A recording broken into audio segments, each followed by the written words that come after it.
Hey guys, welcome back to my channel. I know it's been a while and we'll debrief about what has gone through very soon. But let's get into today's video, 25 healthy habits that changed the quality of my life. I would say improved it, and also it has gotten me out of a rut many times. I try to keep these 25 as actionable as possible so that it is easy for you to follow through and reduce as much fluff, because I want you to take away something from this video. So let's get into it. Also, yeah, one more thing before that. A lot of these ideas are also a little bit inspired by the book I read a couple of years ago called Atomic Habits by James Clear. And it really talks about how your identity shapes the habits you actually build throughout your life. And I believe it's a must read. Now, if you don't have the time to read that, then you can go ahead on my blog page, and there is a blog which I linked down below as well, which sort of sums up every actionable point from this book that you can follow through. Okay, now let's get into it.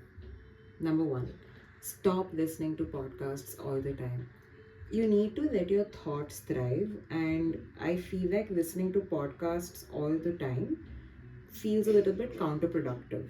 Now, why I say that, it almost feels like you're learning something at every part of your day where you're multitasking and you're doing so many things.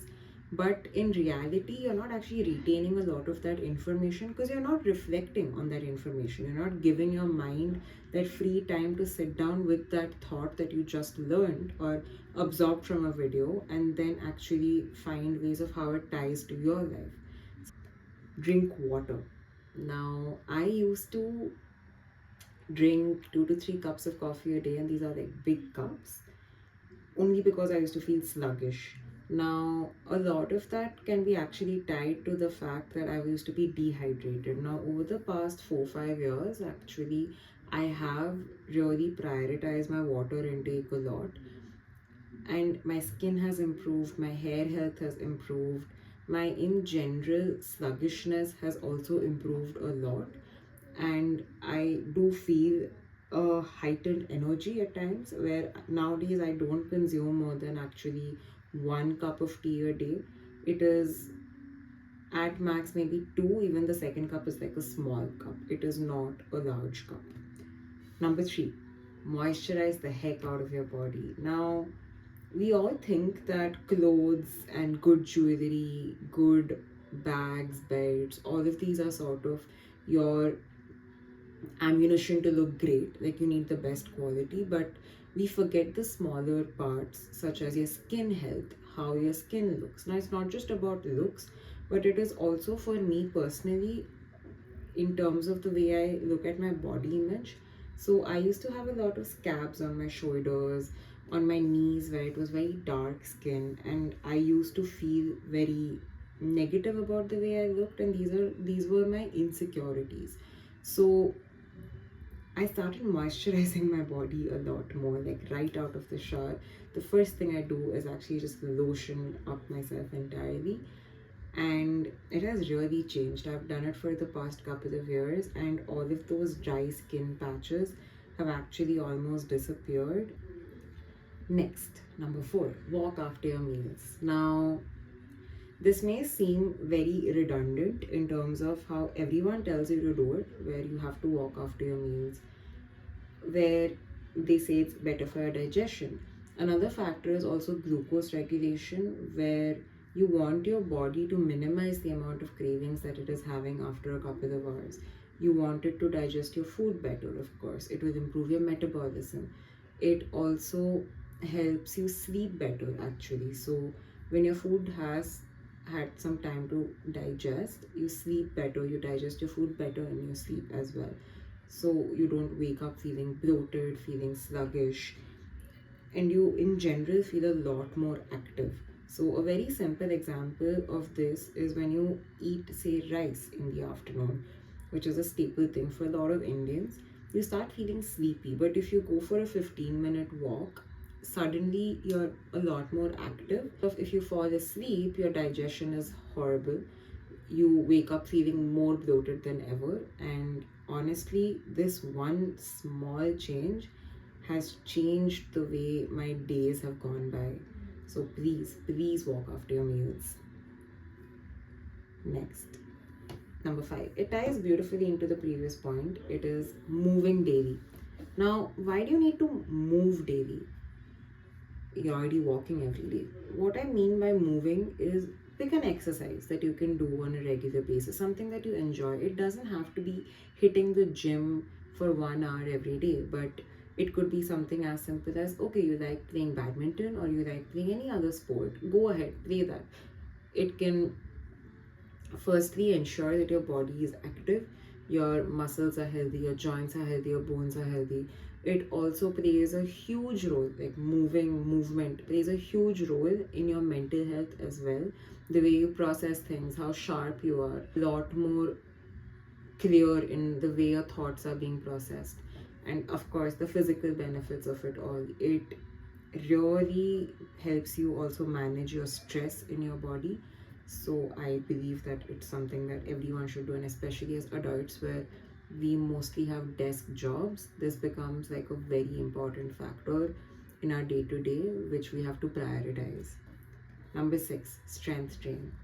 Now, why is this in a different section? Because usually, at least what I have noticed is a lot of us like playing a sport. We require your joints to be healthy. Of course, it aids in your joints being healthy, but if you have a lot more impact, then you want your joints to be able to take that impact. Strength training is one way to ensure that the joints are healthy. Your muscles are able to work in correlation with these different joints, your tendons and ligaments, all of that. It makes it stronger. Coming from personal experience, who has had a ACL injury, and I used to strength train, I went to the physio and they said there were a particular set of exercises that you should have prioritized over others. All of these different things, you can get a personal trainer, you can literally use Chat GPT now, which is so easy and accessible. Muscle is the only age reversible part of your body, and the only way to ensure that it is growing and thriving and it's healthy, it is to actually do resistance training or strength training regularly. Stretch every day. Now, when we are at desk jobs, we have a lot of mental stress on a day to day. It's not just because of your job, but when you're an adult, especially, you have so many other things that you need to look out for, so many other responsibilities that you have now. So, all of these mental stresses actually also manifests as physical stress in your body. A lot of us that I have spoken to, a lot of my friends, all of us, we have a little bit of tight shoulders, a tight neck, a tight lower back. And the only way that I have found, apart from exercise, to loosen these up, because even exercise actually tightens up your bodies a little bit more, doesn't feel as loose. That's why warm up and warm down become so crucial, right? If you're someone who is an active individual. So stretching ties into that. So even if you are not getting time to exercise on a particular day, try a little bit of stretching and it will really help you de-stress your body, is what I have noticed. It helps me sleep a lot better. I usually just follow a 10 or 15-minute guided routine on YouTube because it's simple and it is quick and it's also very calming. Number 8, get your blood work done regularly. Now, this could be for your vitamin D levels, your vitamin B12 levels, your blood sugar, your thyroid levels, and a lot of other factors there. Now, your vitamin D, your vitamin B12, these are things that you should ideally be checking every 2 to 3 months to ensure that your absorption is right, because vitamin D is very important for your bone health and to ensure you don't have as many aches and pains. Again, because of our nature of at least my job, I don't get to go out in the sun that often, and checking it regularly also ensures that a lot of us may have issues with absorption of vitamin D from directly from the sun, so you may have to supplement. So get those levels checked regularly. I had abnormally low vitamin D and I had to get an injection and some supplements to bring it back up to a certain level, and then that along with going out in the sun a lot more to ensure that these levels are stable. Apart from that, getting up blood work done regularly also becomes very important. for your blood sugar levels, your cholesterol levels. It can be every 6 months or once a year at least. Even if you're young and everything feels all right from the outside, sometimes it is very good to track what's going on the inside and figure out if there's something that doesn't look that right. Because you're young, these values shouldn't ideally cross a certain level. Even if they're slightly on the higher side, there could be maybe certain things in your diet that are causing it, so you could probably dial those back. Number 9, go out in the sun a lot more often. Now, this is not just for vitamin D. For me, it is a grounding factor. Because I live in a concrete jungle where to see trees, to see a lot more greenery, I of course see trees every day, but to see a lot more greenery, to essentially be amidst nature is a task because I have to go to a park. So instead of doing that, actually sun I feel like is the next best thing, where you have access to it so easily. You just have to go out in your balcony and just sit there. It's a grounding factor in your day. It for me it's that time of the day where I have that energy, that booster to start that day. Number 10, develop a simple skincare routine. So I talked about moisturizing your body. Why I put that first is because a lot of people take care of their skin a lot more and they forget about their body. So I put the skincare part later. Now, skincare is also very important to look good, feel good. If you're looking good, you don't have as many insecurities. I personally think your mental health just is better. I personally dealt with a lot of acne. I still actually do have a lot of acne, and it is an ongoing issue. So I have visited a dermat. But for all of you out there who have good skin, just remember that just like your body, even your skin ages, so you need to take care of it. It doesn't have to be a 15-step skincare routine, but something as simple as a 4-step, which is something I do. It's a cleanser, toner, serum, moisturizer, and in the morning I also add an SPF. SPF of at least 50. I use a broad spectrum sunscreen. Now, finding a good sunscreen is very difficult. After many trials and errors, have found one which I'll link in the description below. And good SPF is important to ensure that you're protected from the harmful UV radiation, and also your aging is slower. You don't have sunspots. So when I was a kid, I don't think you can actually see it through the camera, but when I was a kid, I didn't apply a lot of sunscreen. I didn't listen to my mom. So I have a lot of, like, I don't know what they're called, but sunspots or age spots all around my face.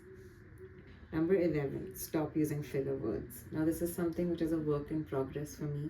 I used to use a lot more, a, oh, yeah, no, stop doing that. If you're thinking, if you watched in this video as well, as much as I have tried, if I am thinking, I try to just shut up, process that thought. It takes maybe 2 or 3 seconds, and then I speak out. What that has helped with is actually being a lot more articulate. People, I believe, understand me better. They don't lose their train of thought while talking to me. There are also other words like, which I actually use a lot, and it is a work in progress where I'm trying to use lesser and lesser of that word. There's something I learned in the Toastmasters Club at my company, and it has been a game changer for my communication skills. Number 12, eat more whole foods. Now, with the era of so many prepackaged foods products coming into the market, it has become so easy to actually just substitute your meals with whatever. People are substituting their breakfast with a protein bar. People are substituting their dinner with a pre-packaged bag of just chips, I have noticed, or just a cookie, a protein cookie. Now, macros is not everything. It's not just protein, carbs, and fats. You have to also think of your micronutrients, your vitamin A, vitamin K. All of this you get from your fruits, your vegetables, your complex source of carbohydrates as well. So, eating more whole foods actually ensures that you're getting all of these micronutrients into your body. You can't just keep supplementing every single thing. Using a supplement is just an add-on on top of the whole food that you're consuming. And second reason is actually it really improves your gut health. So a lot of these prepackaged, overly processed food items have a lot of emulsifiers. It has, you don't know what ingredients, the quality of ingredients that is going into it. Second, it may have a lot more stabilizers, artificial flavors, artificial sweeteners, and all of this actually is not great for your gut in large quantities. They can be great desserts or a substitute once in a while. Start meal prepping over weekends. It is not that difficult to make quick and easy 15-20 minute meals. I myself cook my dinner, and my breakfast is usually just a smoothie with oats, some yogurt, and and my protein powder, and some other fruits and vegetables for my lunch and snacks. So it sort of gets balanced. Do follow the 80-20 rule there. You can. It's not that you cannot indulge, but indulge with caution. That's it. Number 13. I already talked about this. Eat more protein. Now, as a country which is also primarily vegetarian, it becomes very difficult to actually get protein into our diets. So, it is very, very important to eat more protein. Why? Your joints will be healthier, your metabolism will be better, you'll burn fat, you will have better muscles. Even just to maintain your existing muscle mass, you need to eat at least 1 to 1.5 grams of protein, I think, per kg of your weight. This is something that is still being debated, but at least have 1 gram per kg of your body weight every day to just maintain your muscle mass. Now, if you're someone who's active, this number goes a lot more up. It is, I think, 1 to 1.5 grams per pound of weight. So, if I have to just do a rough calculation, it would be around 2 to 2.5 grams per kg of weight. So, you need to eat more protein. You can, and try and do this maybe through a lot more whole foods. Have protein shakes. It's not bad. You can have 2 protein shakes a day, but that shouldn't be just your singular source. Try and get chicken. If you're vegetarian, there's tempeh, which is a great source. There's paneer, there's tofu, there's also soya, and there are lentils. There's dal. Dal is, of course, a very good source of protein, but it's just that you have to have it in very large quantity. There's eggs for all the non-vegetarians out there. Vegetarians, there's also a lot more protein based food that is coming out. Amul is doing a great job at that. So try and supplement wherever you want to, but please get more protein into your diet. I personally use the plant protein in my protein shakes.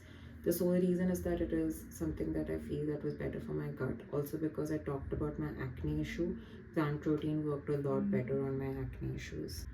Number 14, create, build, and share. Now, I do write, and I share it on my Instagram page, on my YouTube, right here as well. And there is a newsletter on which the subscribers get a regular, not a regular update, but as and when I feel like it. But as humans, I feel we have to be a lot more creative. We were meant to be creative people, but sometimes because of our nature of how we prioritize work in our day-to-day lives, this becomes something that is secondary. When you were a kid, you were probably put into a lot more classes like art class or dance class or singing class, and you had like a good mix of everything every day. But as we grow older, these are things that we have to do ourselves, right? So creating is not just painting or crocheting, but it is something, as I already talked about. Learn an instrument, learn how to sing, learn a new skill, learn something that stimulates your brain and you feel like you're doing a leisurely activity. That's how I look at it. It should be something that is not active work, not as exhausting or taxing in its nature. So it could be journaling. A lot of people also like crafts, so you can do origami and other stuff like that. So something that helps you numb your brain in an active way. And I look at it like this. So imagine sitting and doing origami or painting for 2 hours versus watching a Netflix movie. Netflix movie is a very passive way of spending your leisurely time, and it's again on a screen. But instead, you can substitute this with something a little bit more active, a little bit more creative, and it really, I believe, for me personally, helps me reduce my anxiety a lot more. Number 16, sorry, number 15. Life is not an optimization problem. I have a blog on this as well. Being busy is not equivalent to being productive, where essentially you fill in your day with small tasks and you feel like you're doing a lot, but you're actually not accomplishing anything. Instead, if you just take maybe a 30-minute, 40-minute walk, which may feel unproductive in nature because it was not in your list of things to do that day, but you come back from that walk and then you do like a 3-hour deep work session, you get so much more done versus if you had an 8-hour day where you had these tiny little tasks through the entire day, but all of that amounted to nothing. Don't fill up your day with 100 things to do and think that, oh my god, I'm so productive. No, you're really. I believe it is just making you feel a lot more overwhelmed. Number 16, spend time with your family and friends. Now, I have the privilege of living with my parents, so it becomes a lot easier to actually spend time with them. So sometimes I do forget to prioritize it very actively, but I have started doing that a lot more. And prioritize time with your friends as well.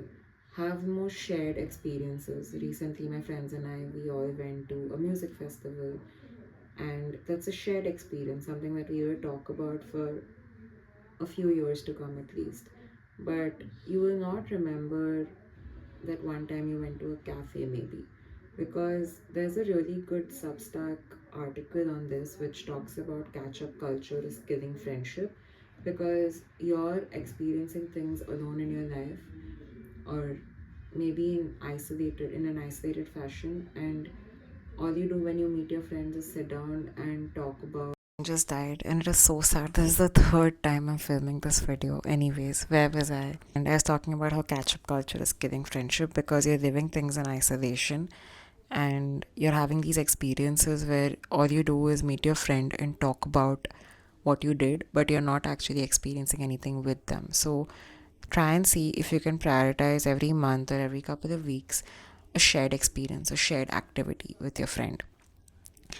Number 17, sleep for 8 hours. Don't give up on sleep. Sleep is the best freaking medicine that is out there. Have you ever seen people who have the ability to sleep anywhere? I personally don't, which is very sad. But if you do have that, you'll notice you're a lot more happier than a lot of other people because you have the ability to sleep very deeply and anywhere possible. Because sleep helps you restore your body, it helps you restore your mind. It is just the best thing to ever exist. Okay, so prioritize your sleep. Number 18, limit alcohol and processed sugar. Now, again, these are things that you can do in moderation. It is not something that I will say that don't do it. I personally don't consume alcohol and I don't consume as much processed sugar, but it doesn't mean that I don't like a good dessert. I, of course, do. And I will eat a chocolate cake or a tiramisu when I feel like it. But I will ensure that it is portioned A, and I will ensure that it is not something that I do regularly because I know that processed food, processed sugar, or a high amount of sodium or any artificial coloring or whatever it is, it really ruins your gut health. And gut is something that is tied to a lot of things in your body. If your gut is healthy, a lot of other functions in your body are much healthier, and also you fall sick a lot lesser if your gut is healthy. Number 19, read. I have developed this hobby actually last year. I was not a very avid reader.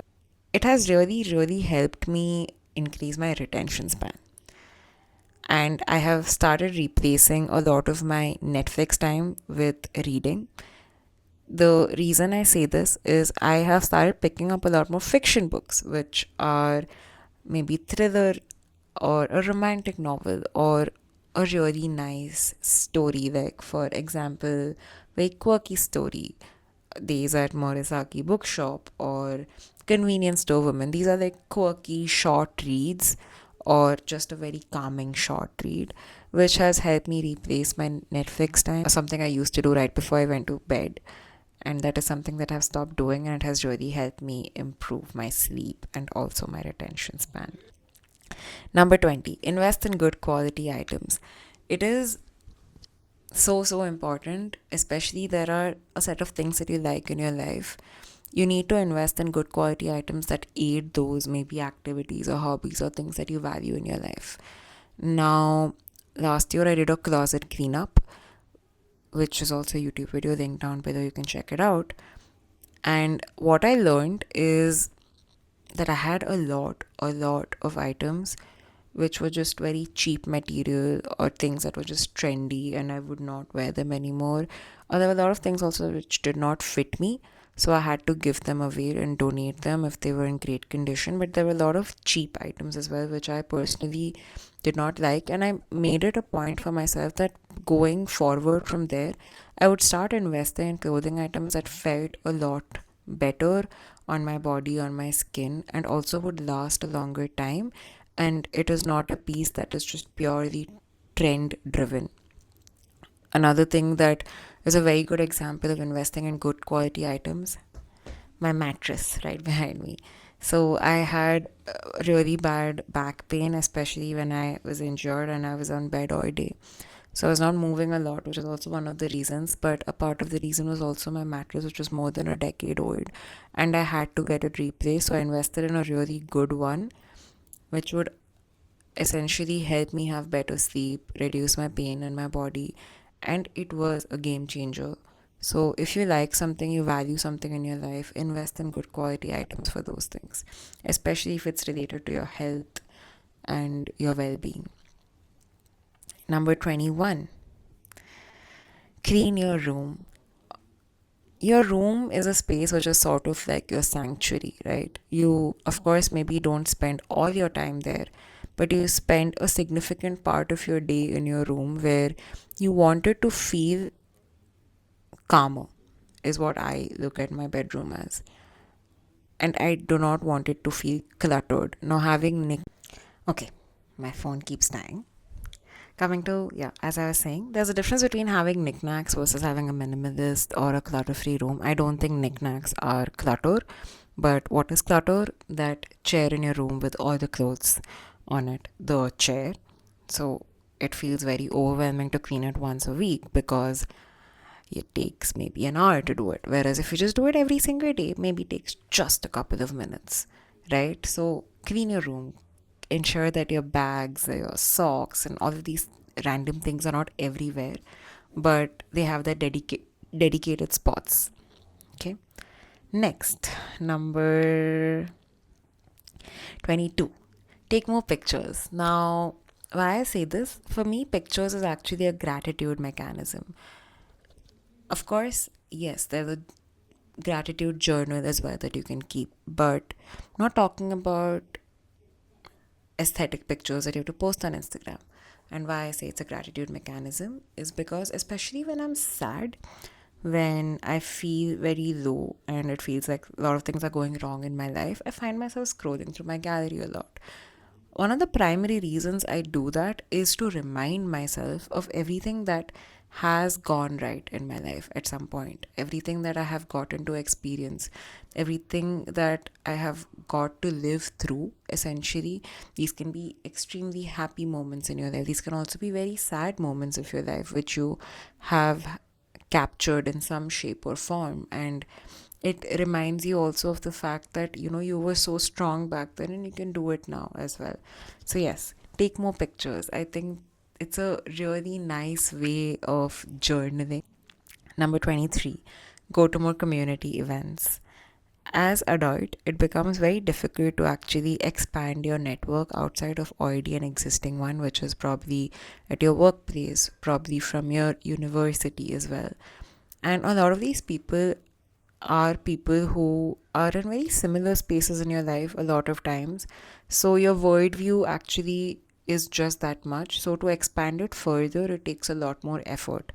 Now, watching someone through the screen, through a YouTube video or Instagram video, of course, you get to see there are so many great things that people are doing, but it only becomes very real, I believe, when you actually see someone in real life. You meet them, you get to talk to them, and you can ask all of your stupid questions or simple questions. For me, I call them stupid because I think they're very basic, but no question is a bad question. You get to ask all of your questions to this person right in front of you, and you get them answered. You get to get their perspective, and it really expands your worldview, I believe.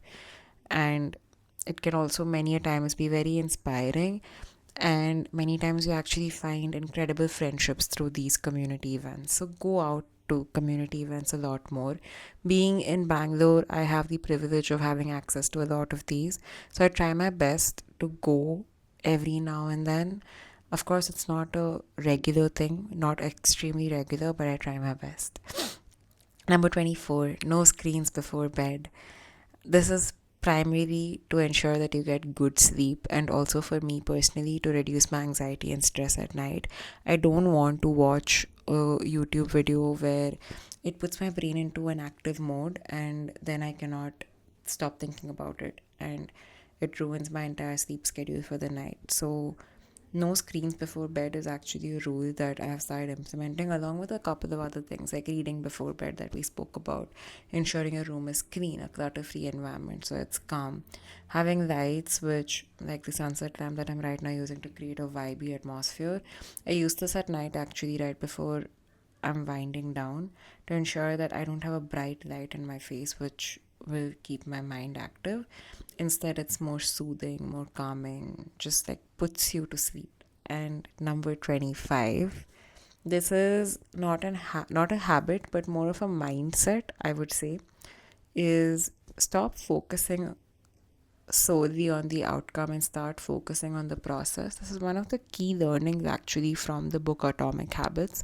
And the reason I say this is a lot of us, a very common resolution is to lose weight, right? Now, it is very important to have quantitative goals where you can assign a number to your goal, where you say, okay, I want to have X% body fat, or I want to look a certain way, so I need to be at this X weight.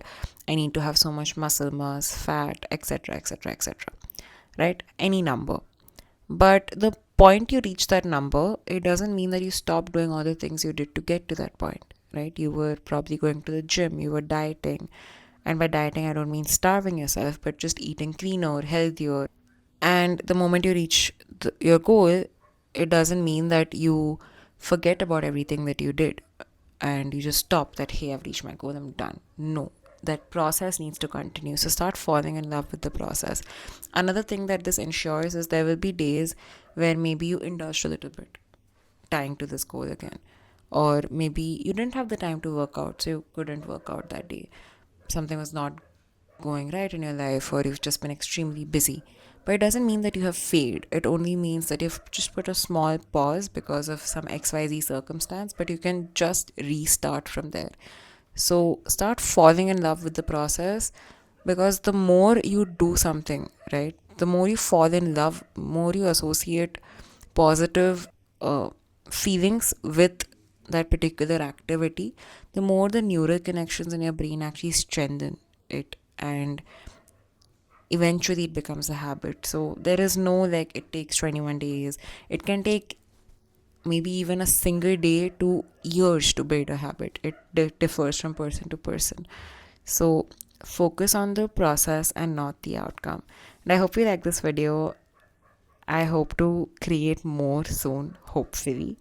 And until next time, bye. Don't forget to hydrate.